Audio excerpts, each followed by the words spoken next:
All right, let's get to our guest, Brady Vernon. He is a writer for D1Softball.com. You all know how big of a fan I am of D1 Softball. Tara Henry on a couple of months ago, and she's fantastic. Now, we're recording on Saturday morning, so OU has already recorded a 14-0 win over Prairie View A&M. No, we did not see Jordy Ball. We don't expect her to see her at all this regional. So, Brady, that's kind of where I want to start. I am on record saying that I think Jordy Ball will pitch at some point this postseason. But if I'm wrong and she doesn't, can this OU team without Jordy Ball still win the national championship, in your opinion? I certainly believe so. I don't want to ever try to undermine what Jordy has done this freshman year. She's incredible. But at the end of the day, I think the offense is still going to be the offense. And as we've kind of seen, um, Hope and Nicole have like done a really good job just kind of keeping it afloat and not doing too much where they're giving the offense chances at least. And I think that's the thing is we're moving away so much in college softball where you don't need that one dominant pitcher. There's so many teams that are going with the committee-based approach just for matchups and stuff like that.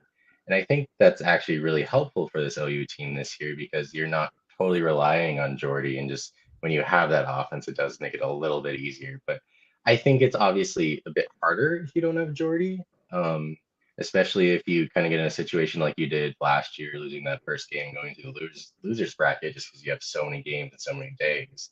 But I don't see why OU can't. We've thought they're the most talented team the whole entire season, and I don't know if one player is going to make that big of a difference unless it was Dawson Hollow, in my opinion.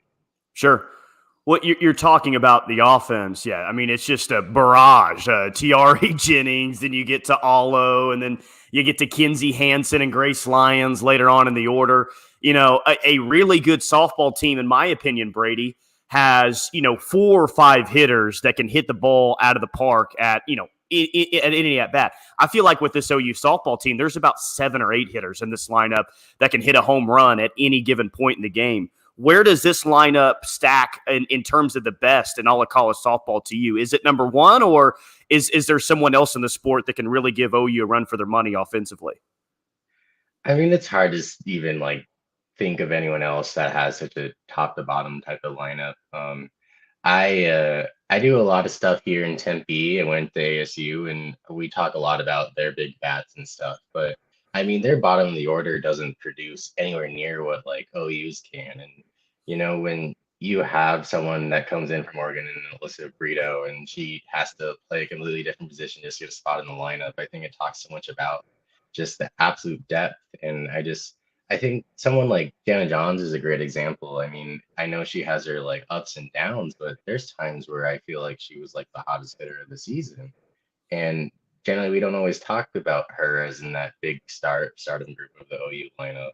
And I just think that's what's so crazy. And then you kind of had Kinsey miss some time, and I know she hasn't fully gotten back to what she is at the plate, but then it's still okay. The offense still does what it does. And I just think that's so impressive. And the other thing is just, I think the amount of walks they have is just crazy. Just the committed approach at the plate to just not get it out of their own zone and just make it tough on pitchers. And that's what's so incredible.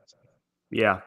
Well, I mean, as you can imagine, Brady, the main story around here is Jordy Ball, her health, when she'll be back. But if you just look, I mean, if you didn't even watch OU this year and you look at the numbers for Hope Troutwine, you say, why is there panic? I mean, these numbers for Hope Troutwine will match up against anyone else in college softball. Name a great pitcher in the sport, and Hope Troutwine's numbers can match up. I feel like she's a little bit underrated in that regard. Do you have a theory or a thought as to why there's this kind of common thought, I guess you would say, that Hope Troutwine can't carry this team to a national championship? I think there's multiple things to consider with Hope. I think the idea that she came from a smaller school in North Texas who, is actually making their first NCAA tournament this year, which is really cool. Um, I think that plays a part into it. I think Jordy's quick emergence in the stardom kind of overshadowed her a little bit. And I just think we got talking about Jordy so much that Hope just was kind of under the radar. And correct me if I'm wrong, I think Hope wasn't used as much early on in the season. She was kind of just sparingly kind of getting innings here or there. And I think the biggest thing, which is I think is a fault of all of us, kind of in like a national perspective, is that we're so quick to discredit the OU pitchers from success because of the offense. Um, I know a lot of times we talk about the stressful innings and how it's just easier on the pitcher when you can just rely on having a multi-run lead and you don't have to have stressful innings. Like when you think about someone like Georgina Cork at South Florida, like her offense doesn't produce that much, and so she's constantly in like 2-0 games, 1-0 games, 1-1 games, and I don't know if that's the correct mentality to have. Like I know pitchers will tell you like it's easier to pitch when you have a big lead in the game, but that shouldn't take away from Hope's own accomplishments because, what she's doing has no effect on what the offense is doing at the plate. And so I think that's just a multiple of reasons. I think if Hope was someone that was at OU for multiple years and like came into OU as a freshman, I think we'd hold her into a different regard. But it's just also kind of crazy when you think of Hope herself because she became such kind of a big star last year when she had her 21 strikeouts in the perfect game. And so you would think that maybe she'd be the one that kind of break that mold. But I guess in my opinion, that's why. I think for a little bit, I kind of thought that maybe she just wasn't getting as many innings and wasn't facing the better competition kind of in the non-conference. But I don't know. I mean, the fact that we're here and the ERA is still point 0.3, like at Yeah. some point you're just good. Right. Yeah, exactly. Exactly. So, did you have, and I know that you did predictions for D1softball.com. In terms of the regional, did you have a big upset in the regional? Or, I mean, have you even shifted some of your thoughts after day one? What Georgia's already in the losers bracket after losing yesterday? Where's the big upset in this regional going to happen this weekend? Um, I was kind of talking with Jen Schroeder about this, and just when the season was going on, like I kind of considered that I thought there was going to be a lot of like upsets in the regional, just the way the teams are very even, kind of like a lot in the kind of 9 to like 20 range, especially. But after seeing the bracket, I think a lot of the hosts got really good matchups. And Yeah. so when I did my bracket challenge on D1 softball, hope everyone else did that as well. Um, I didn't, I was kind of chalk. Like, and I think the only really big upset was I was kind of seeing Clemson over Oklahoma State in the super regionals, which a lot of people had Clemson losing their regionals. That was a big talk of like kind of being upset. But I think the thing that we kind of saw yesterday was some of these hosts faced adversity for kind of late in games and they just came out top. And I think that's the thing is, we're so quick to, oh, we're gonna see 11-0 wins or 14-0 wins. But some of these four seeds, like if anyone was up late last night, like Cal State Fullerton was a gritty team. They took Oh, yeah. ASU to the brink. And so, but as you kind of mentioned, I think there's just with a lot of those 2, 3 seeds, I just think there's a lot of just similarities. I think the thing with like a team like Georgia, they struggle with pitching, but they can hit well. But when you face the Liberty team that has two veteran pitchers, and we kind of saw that from Emily Kirby, it's just that sometimes pitching wins out, and then kind of going back on like the pitching aspect, I think this year was so offensive heavy. We see really good pitchers with high ERAs, like someone like Montana Fouts. I think you kind of like have to blink twice to kind of see what her ERA kind of sits at during the season. But when you get into these moments and you put the pressure on the hitters, especially if you get an early lead like Liberty did, I think every team kind of needs to see who they are. And at the end of the day, like a team like Georgia was super young, and I think they kind of fell short in that aspect.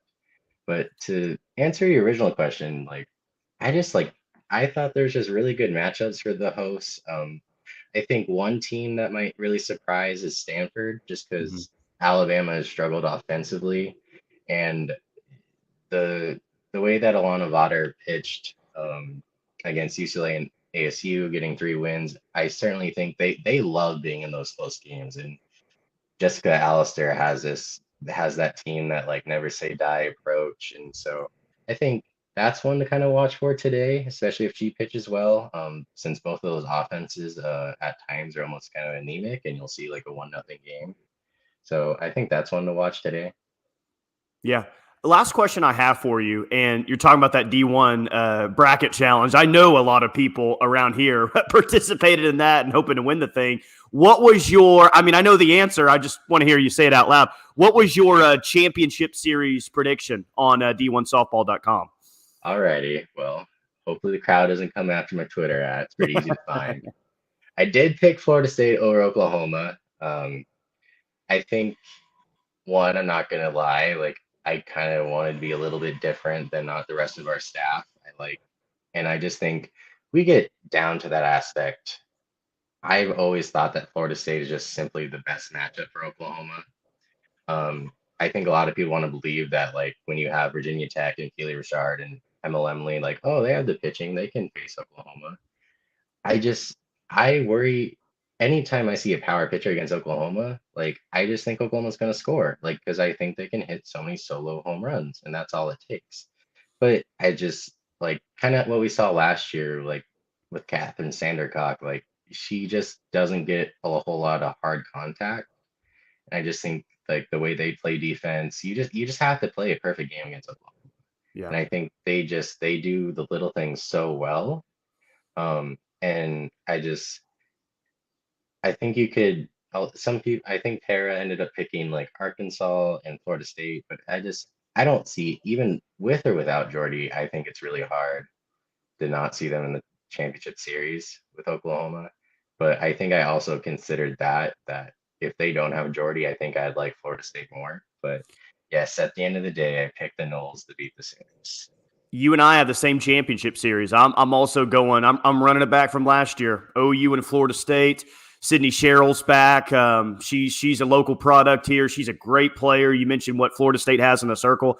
I thought all year long this is going to be a collision course between OU and Montana Fouts. They make a deeper run this year in Oklahoma City, but I'm with you, man. The more that I look at it, the more I like Florida State. I think they're getting to the championship series and probably going to push Oklahoma just like they did last year. He is Brady Vernon of D1softball.com. Brady, thank you so much for your time and the best of luck covering all these regionals this weekend, man. Thank you so much.